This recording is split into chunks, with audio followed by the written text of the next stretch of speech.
পাঁচবার নির্বাচন করেছি, পাঁচবার নির্বাচনে বিজয় হয়েছি, ষড়যন্ত্রের মধ্যে দিয়ে একবার পরাজিত হয়েছিলাম। ইনশাল্লাহ আমি বিশ্বাস করি নবাবগঞ্জের মানুষ আমাকে বিশ্বাস করে, আমার প্রতি আস্থা রয়েছে, আমাকে ভালোবাসে, আমাকে নির্বাচিত করে। সুতরাং এই আস্থা এবং বিশ্বাস আমি নষ্ট করতে চাই না। যে বাংলাদেশে প্রতিহিংসা, বাংলাদেশে হিংসাত্মক রাজনীতি চলবে না, বাংলাদেশে উগ্রবাদ চলবে না, বাংলাদেশে সত্যিকার অর্থেই আমাদের একটা সাম্প্রদায়িক সম্প্রীতির মধ্য দিয়ে আমাদের বাংলাদেশকে এগিয়ে নিয়ে যেতে হবে। আজকে এনসিপি গঠন করা হয়েছে, আরও রাজনৈতিক দল গঠন করা হচ্ছে, যাদের এখন পর্যন্ত নিবন্ধনই নাই। তারা বিভিন্ন রকম ইস্যু নিয়ে, বিভিন্ন রকম ওসিলা নিয়ে আজকে দেশের নির্বাচনকে বিলম্বিত করার বিভিন্ন চক্রান্ত হচ্ছে। নির্বাচনকে চক্রান্ত করে বিলম্বিত করা যাবে না। নির্বাচিত সরকার ছাড়া দেশের কোনো সমাধান হবে না। বাংলাদেশে এখন সরকারি দল বলেন, বিরোধী দল বলেন, বিএনপি, আমাদেরকে যেমন ভালো কাজের জন্য আপনার ভূমিকা রাখতে হবে, অন্যায় এবং অবিচার, অন্যায়ের বিরুদ্ধেও আমাদের কি কথা বলতে হবে। আমরা সকলেই শুকরিয়া আদায় করি যে আজকে বিশেষ এই পরিস্থিতিতে, এমন একটি পরিস্থিতিতে আমরা এরকম একটা সুন্দর মনোরম পরিবেশে উপস্থিত হতে পেরেছি। এখানে জামাত সমর্থিত লোক আছে, আওয়ামী লীগ সমর্থিত লোক আছে, বিএনপি সমর্থিত লোক আছে, বা নির্দলীয় লোকও আছে। আমরা গত 15-16 বছর এই ধরনের কোনো ইফতার মাহফিলের আয়োজন করতে পারি নাই। কথাটা ঠিক না বেঠিক বলছি?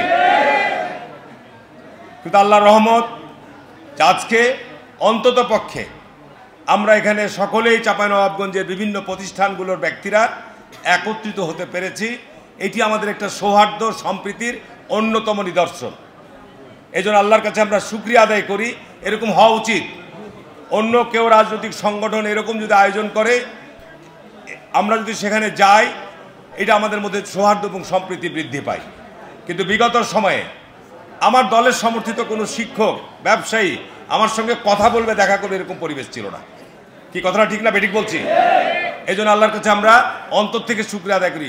সকলে আমার সাথে আল্লাহর হস্তে সকলে আমরা বলি আলহামদুলিল্লাহ। আজকে আসলে এই ইফতার মাহফিলের যে মূল উদ্দেশ্য ছিল, বক্তব্য যারা রেখেছেন একটু ভিন্ন ধর্মী হয়ে গেছে। আমি ইনশাল্লাহ ঈদের পর আমাদের গুরুত্বপূর্ণ ব্যক্তিবর্গকে নিয়ে আমি আবার আলোচনায় মিলিত হব। আমরা চাঁপাইনবাবগঞ্জকে একটা সুন্দর, আধুনিক, উন্নত জেলায় রূপান্তর করতে চাই।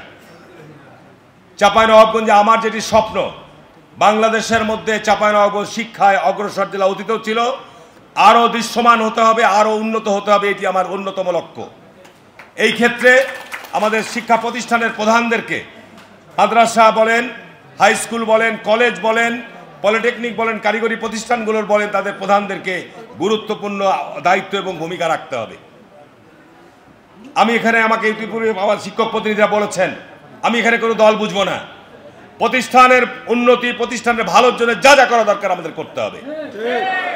যারা করতে পারবেন না তাদেরকে আমরা চিহ্নিত করব, পরিষ্কার, একেবারে স্পষ্ট। এখানে কৃষি আমাদের চাঁপাইনবাবগঞ্জের প্রাণ। আল্লাহর রহমতের একটি জেলা চাঁপাইনবাবগঞ্জ, একমাত্র জেলা বাংলাদেশের মধ্যে যেখানে 4টি আন্তর্জাতিক নদী রয়েছে। এই নদীগুলি প্রায় মৃত ছিল। মহানন্দা, পদ্মা, পাগলা, পুনর্ভবা, এই নদীগুলিকে আমরা পুনরুজ্জীবিত করব। এই নদীগুলোকে আমরা জীবিত করব। এই নদীগুলিতে আমরা পানির সংরক্ষণাগার করে তুলব, যার মধ্য দিয়ে শুধু চাঁপাইনবাবগঞ্জ না, এই সংরক্ষণাগার থেকে পার্শ্ববর্তী অন্যান্য জেলাগুলোতে আমরা এই শুষ্ক অঞ্চল সময়ে আমরা পানি সরবরাহের ব্যবস্থা করব। কৃষিতে আমরা বিপ্লব বয়ে নিয়ে আসবো। আজকে তোফা ভাই ভালো কথা বলেছে। বাংলাদেশে এখন সরকারি দল বলেন, বিরোধী দল বলেন, বিএনপি, আমাদেরকে যেমন ভালো কাজের জন্য আপনার ভূমিকা রাখতে হবে, অন্যায় এবং অবিচার, অন্যায়ের বিরুদ্ধেও আমাদের কি কথা বলতে হবে। আমরা চাঁপাইনবাবগঞ্জে আইনের শাসন চাই, সুশাসন চাই। রাজনৈতিক দলগুলোর মধ্যে আমাদের সৌহার্দ্য সম্প্রীতি থাকবে, শত্রুতামূলক কোনো সম্পর্ক নয়। আমরা নির্বাচন আসবে, প্রতিদ্বন্দ্বিতা করব, প্রতিযোগিতা করব। আমরা একে অপরের সাথে আপনার শত্রুতামূলক কোনো আমরা সম্পর্ক স্থাপন করতে চাই না। এইরকম পরিস্থিতি, পরিবেশ আমরা নবাবগঞ্জে অব্যাহত রাখতে চাই। তাহলেই পারে আমরা নবাবগঞ্জকে এগিয়ে নিয়ে যেতে পারবো। আমি চাঁপাইনবাবগঞ্জে আপনাদের শুধু এটুকু বলতে চাই যে চাঁপাইনবাবগঞ্জের আজকে আগামী দিনের মহাপরিকল্পনার মধ্যে আমাদের এই ছোড়া মসজিদ পর্যন্ত 4 লেন রাস্তা উন্নীত করতে হবে।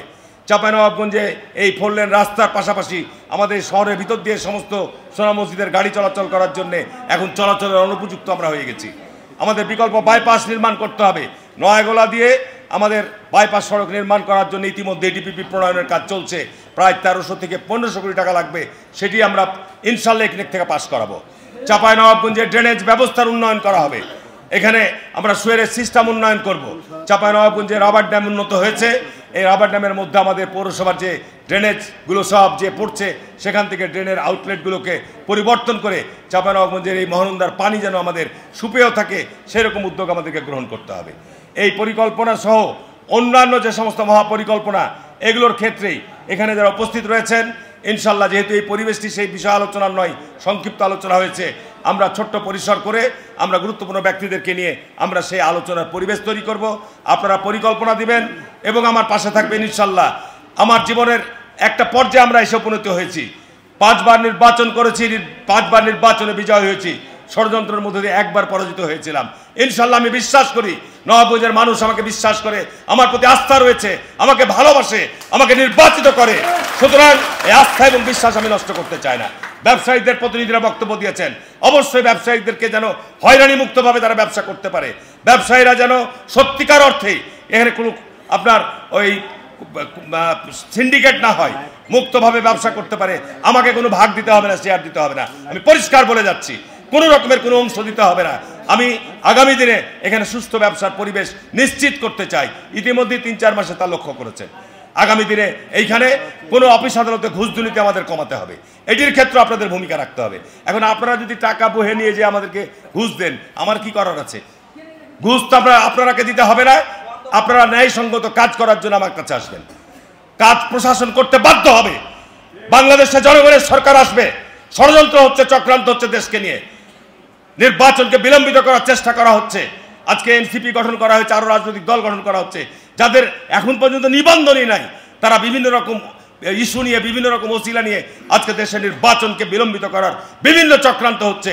নির্বাচনকে চক্রান্ত করে বিলম্বিত করা যাবে না, নির্বাচিত সরকার ছাড়া দেশের কোনো সমাধান হবে না। সুতরাং নির্বাচনকে নিয়ে আমরা কোনো চক্রান্ত এবং ষড়যন্ত্র আমরা মেনে নেব না, এইটির ব্যাপারে আমাদের সকলের ঐক্যমত থাকতে হবে। জাতীয় ঐক্যমতের ক্ষেত্রে আমাদের রাজনৈতিক পথ এবং মত ভিন্ন হতে পারে, কিন্তু জাতীয় এই সমস্ত ইস্যুর ক্ষেত্রে আমাদের ঐক্যমত থাকতে হবে, না হলে জাতির সর্বনাশ হবে, জাতির সর্বনাশ হবে, জাতি ধ্বংস হবে। যারা অতীতে অপকর্ম করেছে, যারা অতীতে অন্যায় করেছে, আজকে দেখেন তাদের কৃতকর্মের ফল তাদেরকে ভোগ করতে হবে। বাংলাদেশকে কজন শাসক আছে যারা ক্ষমতাচ্ছীন থাকা অবস্থায় দেশ ছেড়ে পালিয়ে গেছে? গোটার রাষ্ট্র কাঠামোতে যারা ছিল তারা সকলেই পালিয়ে গেছে। এরকম পরিস্থিতি গত 50, 60, 70 বছর হয়নি। সুতরাং আমাদের আজকে এই উপলব্ধি নিয়ে আসতে হবে। এই উপলব্ধির মধ্য দিয়ে আমাদেরকে বাংলাদেশকে নতুনভাবে চিন্তা করতে হবে যে বাংলাদেশে প্রতিহিংসা, বাংলাদেশে হিংসাত্মক রাজনীতি চলবে না, বাংলাদেশে উগ্রবাদ চলবে না, বাংলাদেশে সত্যিকার অর্থেই আমাদের একটা সাম্প্রদায়িক সম্প্রীতির মধ্য দিয়ে আমাদের বাংলাদেশকে এগিয়ে নিয়ে যেতে হবে। আমি বিশেষ করে অনুরোধ করব, আমরা সরকারি কলেজ চত্বরে এখানে অনুষ্ঠান করছি, চাঁপাইনবাবগঞ্জ সরকারি কলেজকে আরও উন্নত করতে হবে, এখানে আরও নতুন নতুন বিভাগ খুলতে হবে।